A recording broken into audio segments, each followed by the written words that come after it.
எனக்கு முடியலன்னு வந்தா அவர் என்னதான் பார்ப்பார்? எனக்கு முடியல,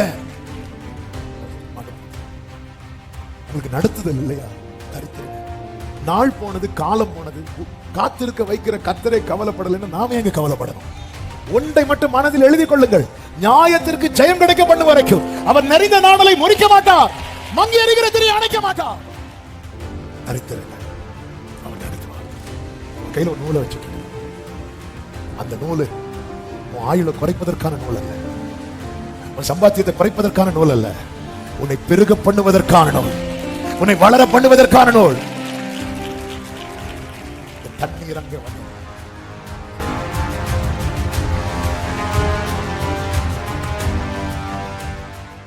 ஹல்லேலூயா. எசேக்கியேல் தீர்க்கதரிசன புஸ்தகம் 47வது அதிகாரம். எசேக்கியேல் தீர்க்கதரிசன புஸ்தகம் 47வது அதிகாரத்தின்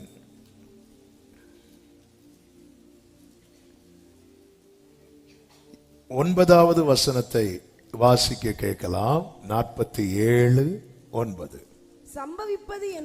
சம்பவிப்பது என்னவென்றால் இந்த நதி போகும் இடம் எங்கும் சஞ்சரிக்கும், ஜீவ பிராணிகள்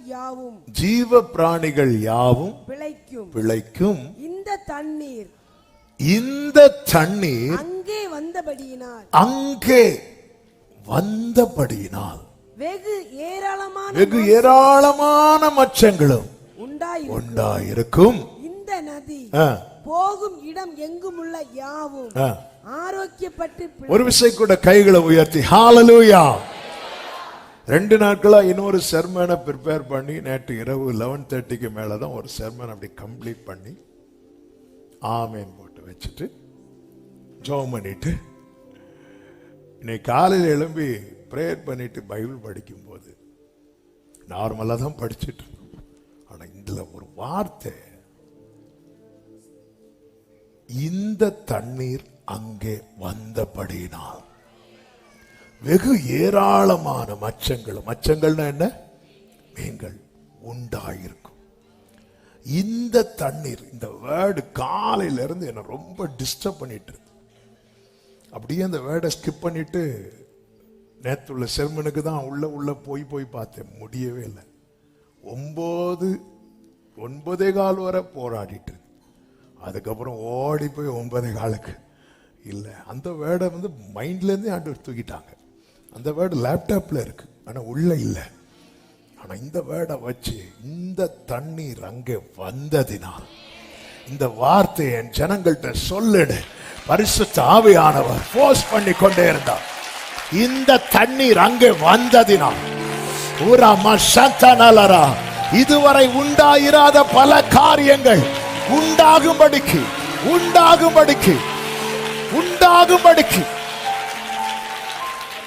இன்னைக்குள்ள வார்த்தையை நல்ல கவனமாய் கேளுங்கள்.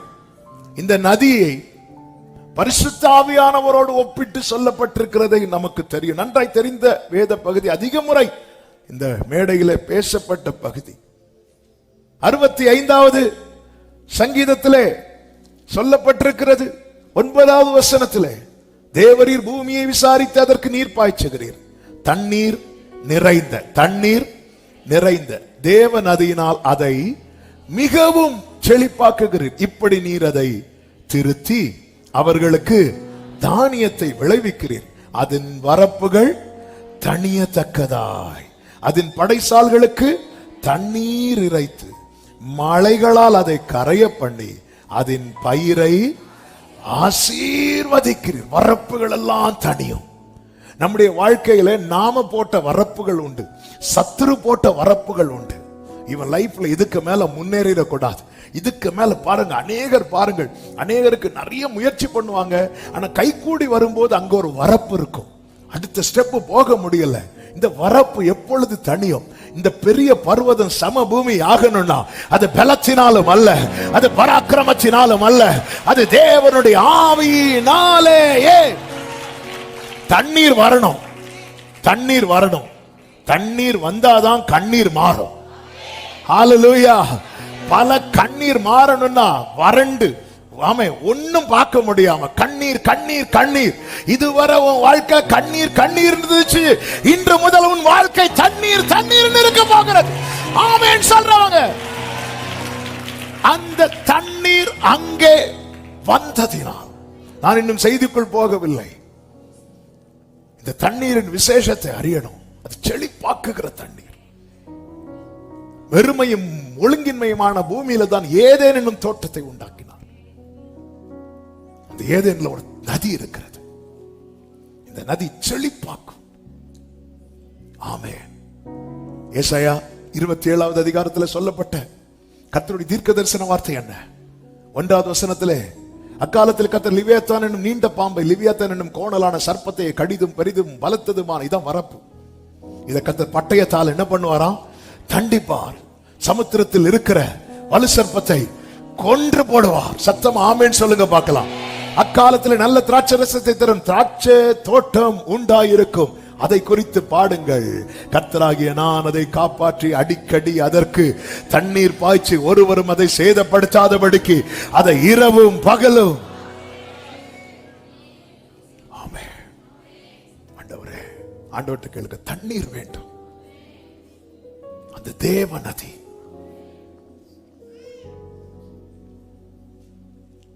இந்த நதியினால என்ன உண்டாகிறது? செழிப்பு உண்டாகிறது. இந்த நதியினால என்ன உண்டாகிறது? சங்கீதம் 46:4 சொல்லப்பட்டிருக்கிறது, ஒரு நதி உண்டு, அது நீர்க்கால்கள் தேவனுடைய நகரத்தையும் உன்னதமானவர் வாசம் பண்ணும் பரிசுத்த ஸ்தலத்தையும் சந்தோஷிப்பிக்கும். சத்தம் ஆமென் சொல்லுங்க பார்க்கலாம். இந்த நதியினால என்ன உண்டாகிறது? சந்தோஷம், மகிழ்ச்சி. அநேக குடும்பங்களிலே இந்த மகிழ்ச்சி சந்தோஷம் என்பது உண்மையிலே நஷ்டப்பட்டு பல ஆண்டுகள் ஆகிவிட்டது. மகிழ்ந்து எத்தனை நாட்கள் ஆகிவிட்டது. எத்தனை குடும்பங்கள் சில தங்கள் பிரச்சனைகள் எல்லாம் சொல்லும் போது உள்ளெல்லாம் உடையும். ஏன்னா அந்த குடும்பத்தில் அந்த மகிழ்ச்சி என்பதே அது எட்டாத ஒரு கனியாக மாறிவிட்டது. ஆனா இந்த நதி மகிழ பண்ணும். என் குடும்பத்துல மகிழ்ச்சி வேணும் அப்படின்னு ஆண்டவர் தண்ணீர் தார். இந்த தேவ நதி என் குடும்பத்துக்குள்ள பாயட்டும். எசேக்கியேல் 47 அதனுடைய 8 சொல்லப்பட்டிருக்கிறது, இந்த தண்ணீர் கிழக்கு தேசத்துக்கு போய் வனாந்திர வழியாய் ஓடி கடலில் விழும். இது கடலில் பாய்ந்து விழுந்த பின்பு அதன் தண்ணீர் ஆரோக்கியமாகும். அடுத்த வசனம் 9வது வசனம், சம்பவிப்பது என்னவென்றால் இந்த நதி போகும் இடமெங்கும் சஞ்சரிக்கும் ஜீவ பிராணிகள் யாவும் ஆரோக்கியப்பட்டு பிழைக்கும். ஆரோக்கியம் உண்டாகும், செழிப்பு உண்டாகும். ஆமே, சந்தோஷம் உண்டாகும், ஆரோக்கியம் உண்டாகும், தேவ பாதுகாவல் உண்டாகும். தேவ பிள்ளைகள், ஆமே, இது சிம்பிளா சொல்லணும்னா, ஆவியானவரே உங்களால மட்டும்தான் பாயிட முடியும், உங்களால மட்டும்தான் முடியும். ஆமே, கர்த்தருக்கு மகிமை உண்டாவதாக. இந்த நாளில் இந்த தண்ணீர் அங்கே வந்ததினால், இந்த தண்ணீர் அங்கே வர காரணம் என்ன? எசேக்கியேலை கர்த்தருடைய சமூகத்திலே கொண்டு வந்தார். இப்ப நம்ம செய்திக்குள்ள போக போறோம். இந்த தண்ணீர் வரும் தண்ணீர் வரும் தண்ணீர் வரும் சொல்லிட்டு உங்களை அனுப்பி விடுவதற்கல்ல, பரிசுத்த ஆவியானவர் இங்கே கொண்டு வந்து இந்த வார்த்தைகளை பேச வைத்தது. தண்ணீர் வரணும். தண்ணீர் வரணும்னா நீ வரணும். இன்னைக்கு கர்த்தர் தருகிற வார்த்தை இதுதான், சமூகத்தில் நிலைத்திருங்கள், உங்களுக்கான தண்ணீர் உங்களை நோக்கி வரும். ஹல்லேலூயா. ஆண்டவர் சமூகத்திலே தரித்திருக்கிறவர்கள் தான் பரிசுத்தமாக்கப்படுவார்கள். தேவ சமூகத்திலே தரித்திருக்கிறவர்கள் தான் சத்தியத்தில் நடத்தப்படுவார்கள். தேவ சமூகத்தில் தரித்திருக்கிறவர்கள் தான் கர்த்தருடைய வெளிச்சம் உண்டாகும். தேவ சமூகத்தில் தரித்திருக்கிறவர்கள் தான் மகிமை மேல மகிமை அடைவார்கள். தேவ சமூகத்தில் தரித்திருக்கிறவர்கள் தான் நித்திய ஜீவனை சுதந்தரிப்பார்கள். சமூகத்தில் நிக்கிறவங்க யார் அப்படின்னு பாத்தீங்கன்னா, பிரதான ஆசாரியனாகிய யோசுவா, செருபாபேல். அதனாலதான் செருபாபேலுக்கு சொல்லப்படுகிற வார்த்தை என்று. அவன் எங்க நிக்கிறான் தெரியுமா? அவன் சமூகத்துல நிக்கிறான். அவன் வாழ்க்கையில தடை எப்படிப்பட்டதா இருக்கிறது தெரியுமா? பெரிய பர்வதமா இருக்கு. ஆவியானவர் அவனுக்காய் கிரியை சர்வ லோகத்துக்கு ஆண்டவராய் இருக்கிறவர் சமூகத்தில் தரித்திருப்பது சாதாரண காரியம் கிடையாது. அவன் கையில தலைக்கல்லோடு இருக்கிறான். ஒரு நூலோடு இருக்கிறான். மொத்தம் அவன்கிட்ட இருக்கிறது ஒரு கல்லும் ஒரு நூலும், ஒரு கல்லும் ஒரு நூலும். இதை வச்சு சர்ச்சு கட்ட போறாராம். கையில எவ்வளவு வச்சிருக்கீங்க? கையில 2000 வச்சிருக்கிறேன். என்ன பண்ண போறீங்க? பிசினஸ் பண்ண போறேன். எப்படி இருக்கும்? ஆமென், ஹல்லேலூயா. இப்போ அவன் கையில என்ன இருக்குன்னு மேட்டர் இல்ல, அவன் கால் எங்க நிக்குதுன்னு தான் மேட்டர். இவன் எங்க நிக்கிறான்? இவன் அபிஷேகம் பெற்றவன் எங்க நிக்கிறான்? எங்கேயோ அல்ல, சர்வ லோகத்துக்கு ஆண்டவராய் இருக்கிறவன் சமூகத்துல. உன் கையில ஒரு கல்லும் ஒரு நூலும் இருக்கலாம், ஆனால் ஒன்றை புரிந்து கொள், செருபாபேலின் கைகள் இந்த ஆலயத்துக்கு அஸ்திவாரம் போட்டது. அவன் கைகளே அதை செய்து. ஹல்லேலூயா. ஆத்மமான ஆரம்பத்தின் நாளை யார் அசட்டைப்படலாம்? கர்த்தருடைய கண்கள் செருபாபேலின் கையில் இருக்கிற தூக்கு நூலை. என்னது அர்த்தம்? அவர் சமூகத்தில் தரித்திருக்கிறவன் கையில இருக்கிற கொஞ்சத்தையோ அப்பா சந்தோஷமாய் பார்க்கிறா. அப்பா சந்தோஷமாய் பார்க்கிறா. அவன் கையில் இருக்கிற ஒத்த கல்ல சந்தோஷமா பார்க்கிறா. அவன் கையில் இருக்கிற ஒத்த நூலை சந்தோஷமாய் பார்க்கிறா. ஹல்லேலூயா. அற்பமான பிரியமானவர்கள், இன்னைக்கு நான் சொல்லிக் கொண்டிருப்பது பிரசங்கம் அல்ல, பிரசங்கம் அல்ல. எனக்கே தெரியல அடுத்து என்னென்ன பேச போகிறார் என்று. பரிசுத்த ஆவியானவர் சிலரோடு தீர்க்க தரிசனமாய் இந்த வார்த்தையை பேசியாக வேண்டும் என்று சொல்லிக் கொண்டிருக்கிறார்.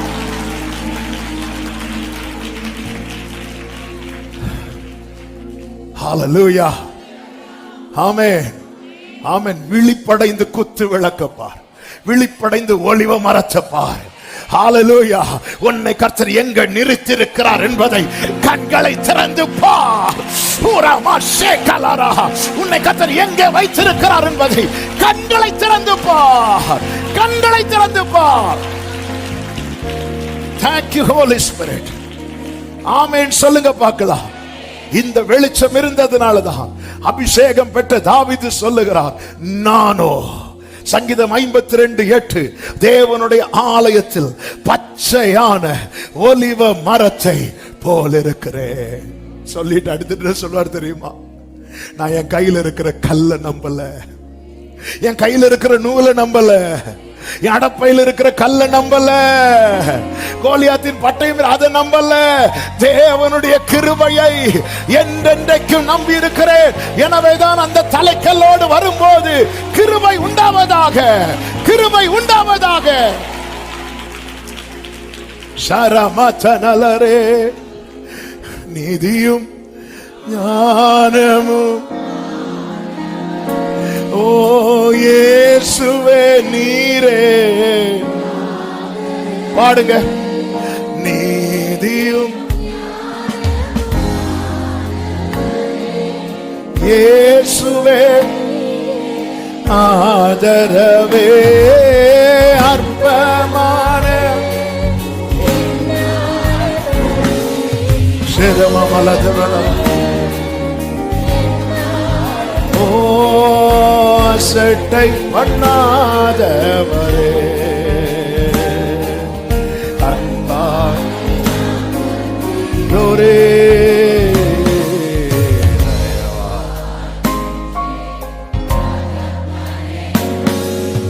தயவால் ஆமென். ராஜானி செய்த ரோரே மேலானதே தயவால்.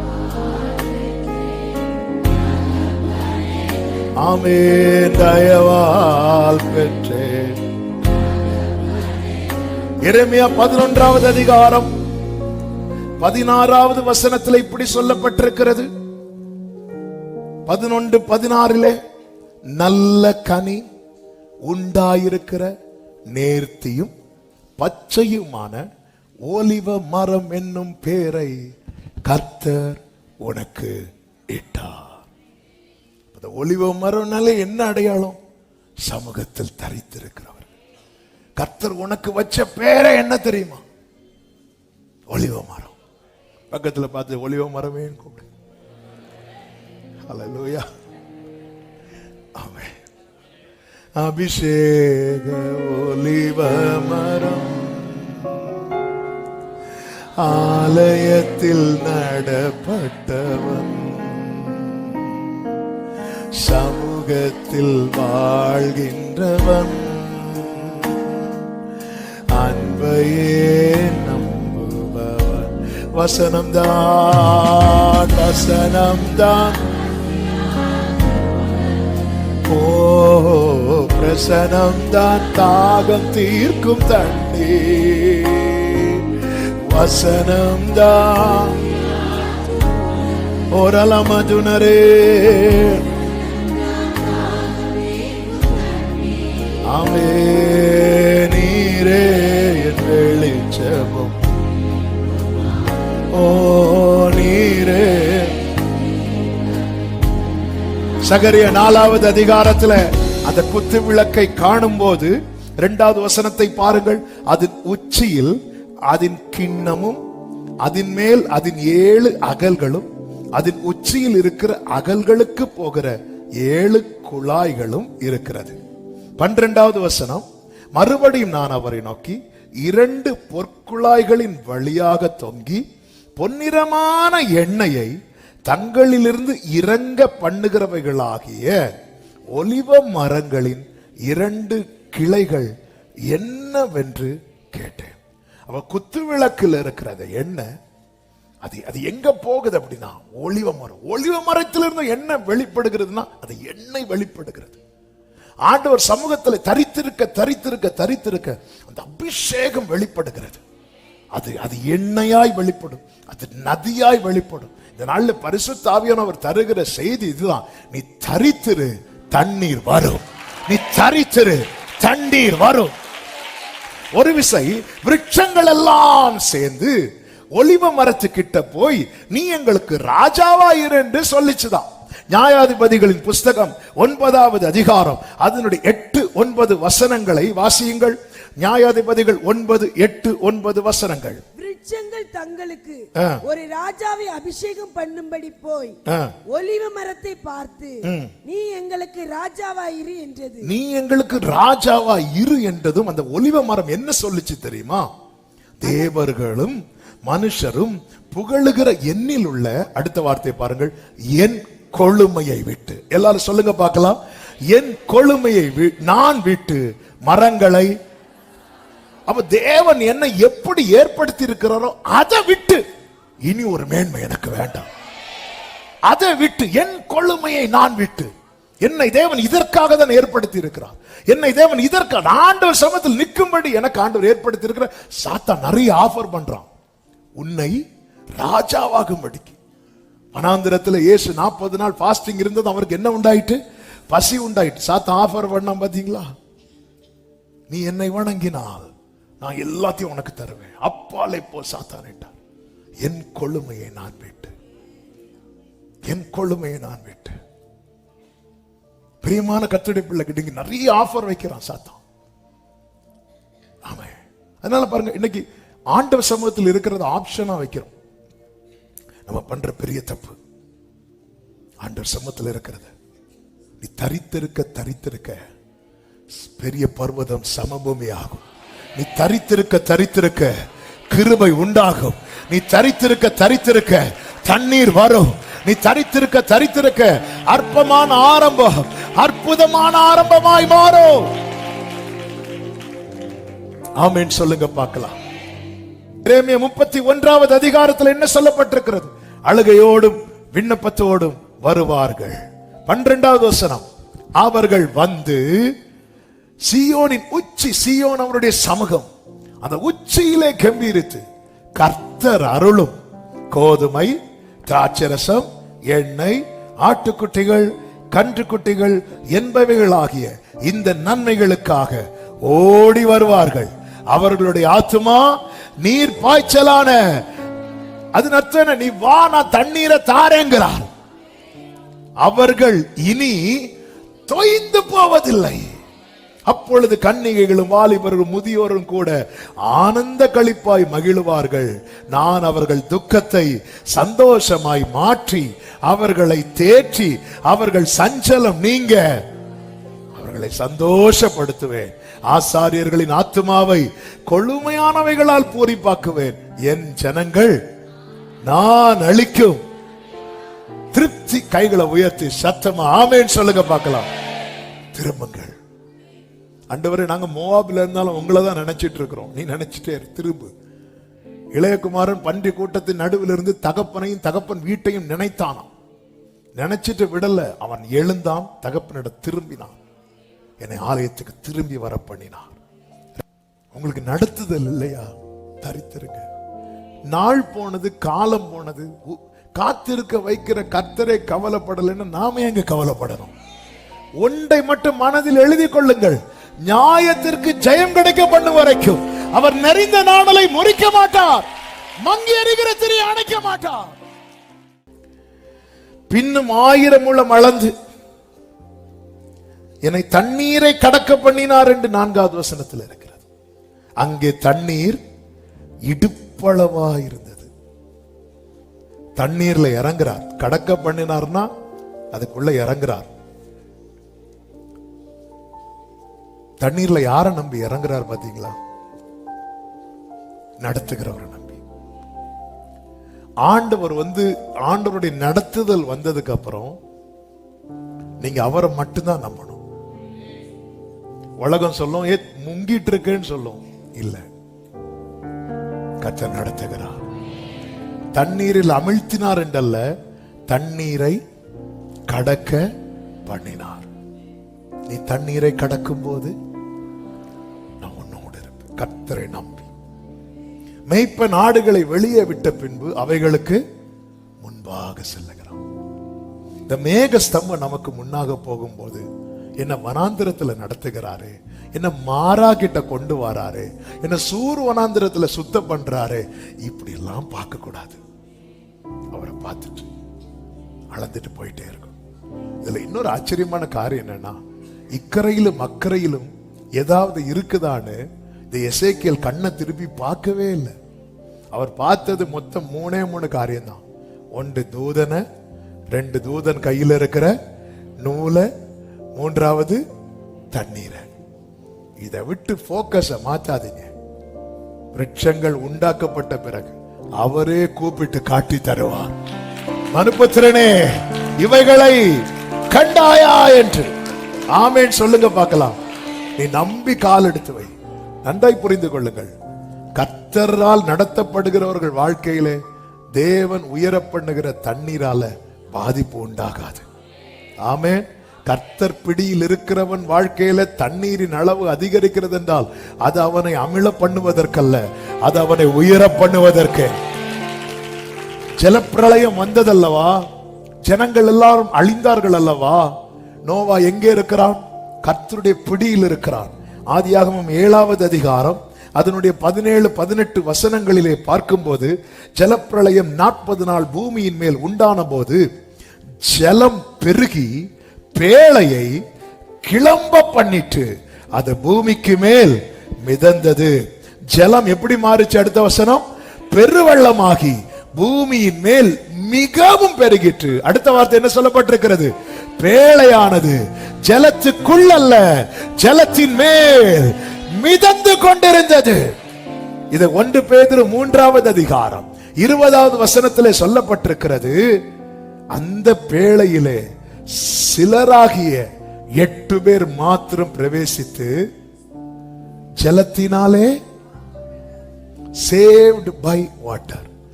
மற்றவங்க எல்லாம் என்ன சொல்லுவாங்க தெரியுமா? இந்த தண்ணீரால நாங்க அழிஞ்சோன்னு. ஆனா அவர் பிடியில் இருக்கிறவங்க என்ன சொல்லுவாங்க தெரியுமா? இந்த தண்ணீரால நாங்க காக்கப்பட்டோம், இந்த அக்கினியினால நாங்க காக்கப்பட்டோம். அக்கினியில் நடந்து வந்தோம், ஆனால் சேதம். சாத்ராக், மேஷாக், ஆபேத்நேகோ எதனால உயர்த்தப்பட்டாங்க? அந்த அக்கினிக்கு பிறகுதானே. நான் யார் பிடியில இருக்கிறேன்? அப்பா சொல்லிதான் இந்த கால் எடுத்து வைக்கிறேன். தண்ணீர் அளவு கூட தான் செய்யும்.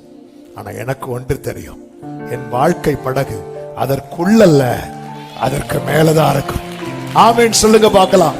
நேரம் போகிறதுனால 5வது ஒரு வார்த்தையை சொல்லி ஜெபிக்கிறேன்.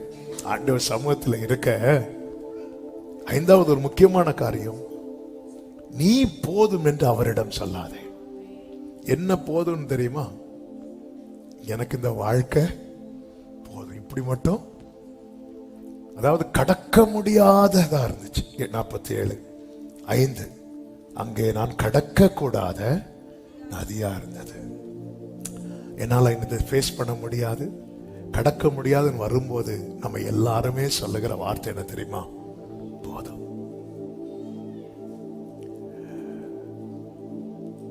போதும் போதும் ஆண்டவரே, என்னை எடுத்துக்கொள்ளும் அப்படின்னு சொன்ன ஒரு தெய்வ மனுஷன் உண்டு. யார் தெரியுமா?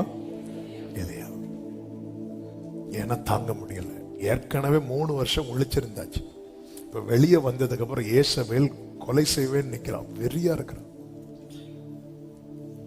நல்ல புரிதல். கடக்க முடியாதது என்கிற நிலை வந்ததும் 6வது வசனம், அவர் என்னை நோக்கி. இதுக்கு முன்னாடி ஏதாவது வசனத்துல அவர் என்னை நோக்கின்னு இருக்கா?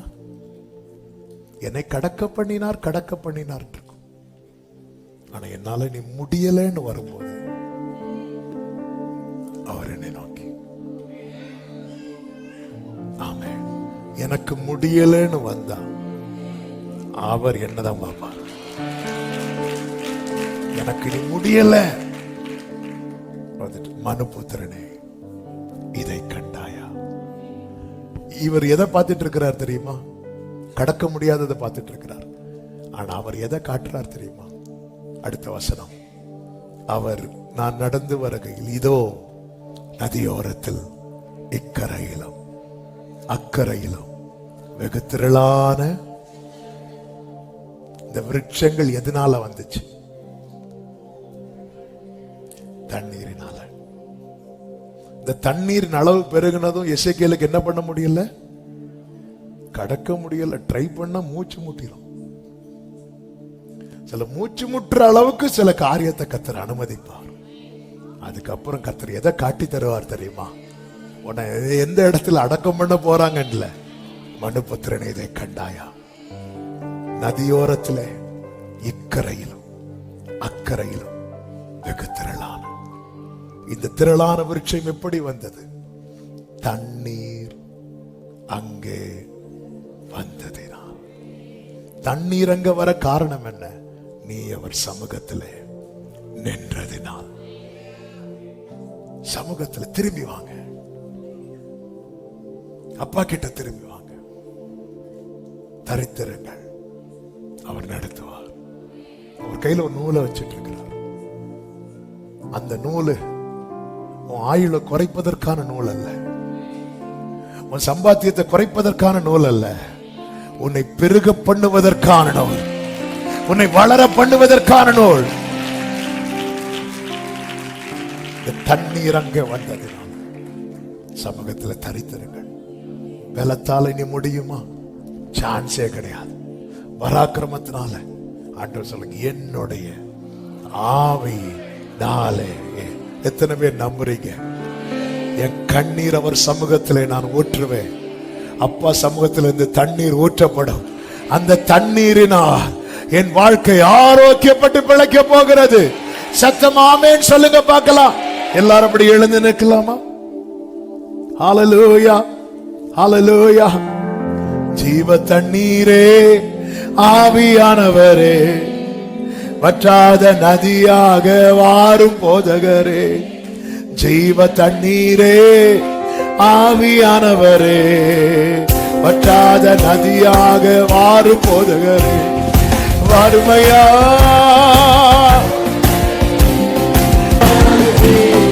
வறுமையா வறுமையா வறுமையா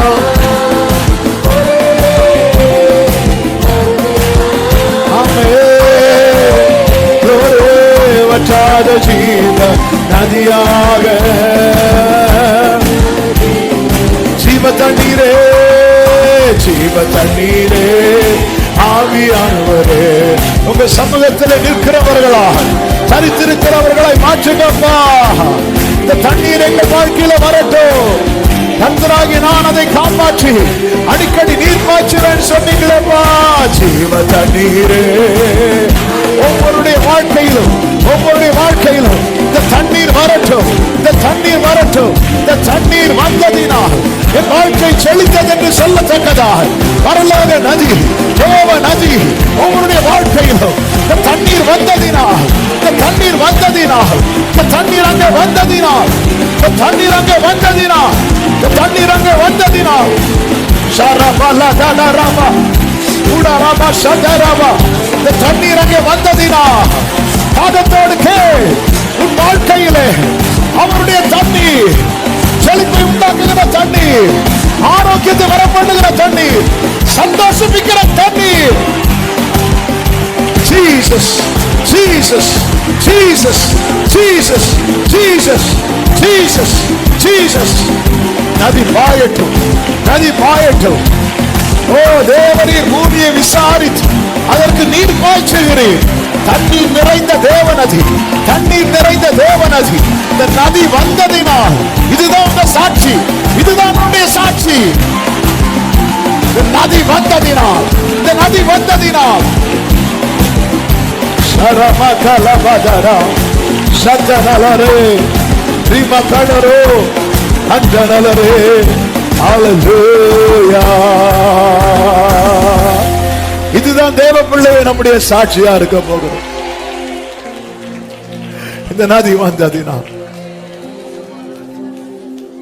இந்த நதி வந்ததினால் எத்தனை பேர் நம்புறீங்க? வலது கரத்தை இடது கரத்தை இதயத்தில் வைத்து தண்ணீரற்றதும் விடாய்த்ததுமா இருக்கிறப்பா புறக்கணிச்சிடாதீங்க ராஜா. சம்பவிப்பது என்னவென்றால் இந்த தண்ணீர் அங்கே வந்ததினால்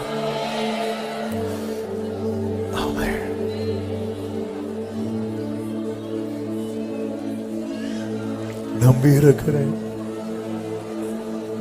வனாந்திரமே வாழ்க்கையானால் கர்த்தரின் பக்கம் உண்டு. வனாந்திரமே வாழ்க்கை, கர்த்தரின் பக்கம், கர்த்தரின் பக்கம் உண்டு. வேண்டியதை அவர் கொள்வார். நம்பி நான் உன் செல்லுவேன்.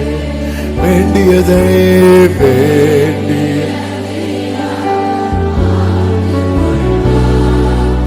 நம்பி நான் காலடி தெரியாமல், காலடி தெரியாமல்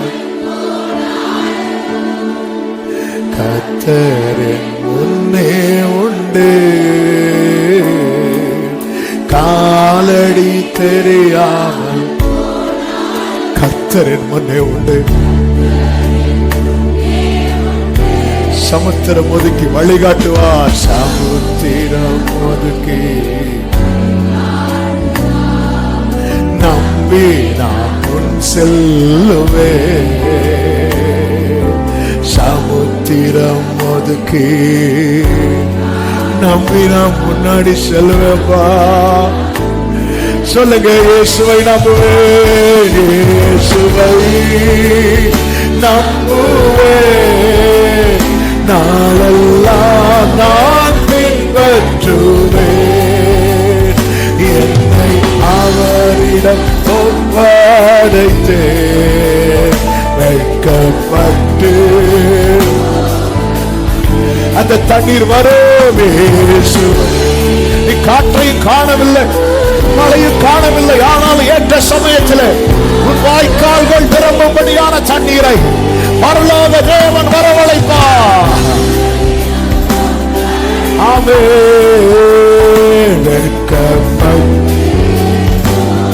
சொல்லுங்க, சகலத்தையும் நீர் உருவாக்கினீர். சகலத்தையும் நீர் வார்த்தையாலே, வார்த்தையாலே நீர்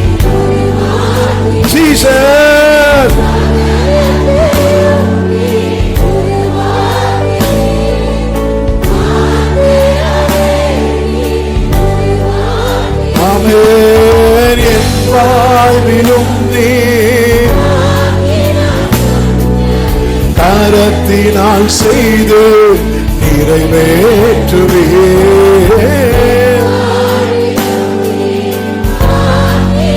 ஓடரமாக்கரே சந்தனலரியாந்தனரே நிறைவேற்றுவே.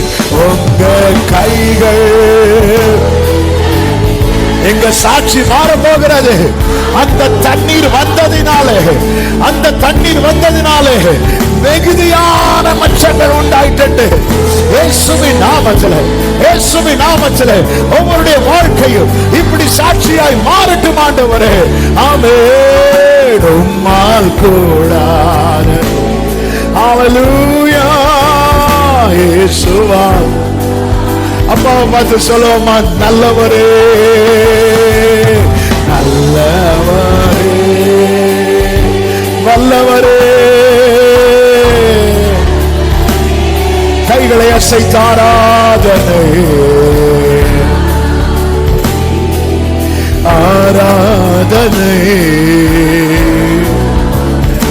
ஓ ரட்சகரே இயேசுநாதா, ரட்சகரே இயேசுநாதா, இயேசு ஆராதனை ஆராதனை ஆராதனை.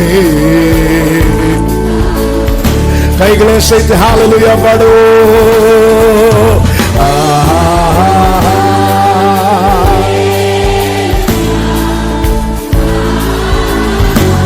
ரலமதுனரோ சேம்ராமா மம்ராதனலரா அஞ்சனரோ ரிக்கடரா ஏபலரதனரே. ஆமென். ஹல்லேலூயா ஹல்லேலூயா ஹல்லேலூயா ஹல்லேலூயா. முழு பலத்தோடு கரங்களை தட்டி தேவனுக்கு மகிமை செலுத்தும். நன்றி ஆண்டவரே, நன்றி பரிசுத்த ஆவியானவர். நன்றியோடு துதிக்கிறோம், ஸ்தோத்தரிக்கிறோம், மகிமைப்படுத்துகிறோம். பரிசுத்த பிதாவே, நல்ல தகப்பனே, நன்றி நிறைந்த இருதயத்தோடு துதிக்கிறோம், ஸ்தோத்தரிக்கிறோம். இந்த தண்ணீர் அங்கே வந்ததினால், இந்த வார்த்தை எங்களுக்கு இந்த நாளில் தீர்க்க தரிசனமாய் தந்த தயவுக்காக நன்றி. நாங்கள் நம்புகிற எங்கள் வாழ்க்கையை மாற்றும்படியான தேவ நதியினாலே நீர் பாய்ச்சுகிற தயவுக்காக ஸ்தோத்திரம் ஆண்டவரே. இந்த சமூகத்தில் தரித்திருந்து அப்பா இந்த தண்ணீரால் ஆசீர்வதிக்கப்பட எங்கள் ஒவ்வொருவருக்கு கிருபை செய்வீராக. கர்த்தாவே, அநேக காரியங்களுக்காக ஜெபிக்க வைத்து ஜெபத்துக்கு பதில் தந்து விட்டீர் என நம்புகிறோம். அந்த ஒவ்வொருவரையும் ஆசீர்வதிங்க. ஒவ்வொருடைய வாழ்க்கை தண்ணீர் நிறைந்த தேவ நதினா நிறைத்து அப்பா செழிப்பாக்கி தானியத்தை விளைவித்து உமக்கு சாட்சிகளா எல்லாரும் சொல்லணும்.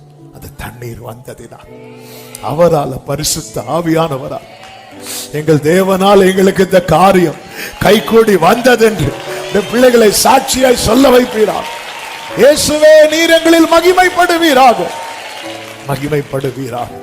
ஒவ்வொருவரை ஆட்கொள்ளும், சமாதானத்தோடு அனுப்பி சாட்சியாய் கொண்டு வார். மகிமை, கனம், துதி, ஸ்தோத்திரங்கள் அனைத்தும் ஒருவருக்கே செலுத்துகிறோம். இரட்சகர் இயேசு கிறிஸ்துவின் நாமத்தில் பிதாவே, ஆமென். என் ஆத்துமாவே கர்த்தரை ஸ்தோத்திரி, முழு உள்ளமே அவருடைய பரிசுத்த நாமத்தை ஸ்தோத்திரி. என் ஆத்துமாவே கர்த்தரை ஸ்தோத்திரி, கர்த்தர் செய்த சகல உபகாரங்களை மறவாதே.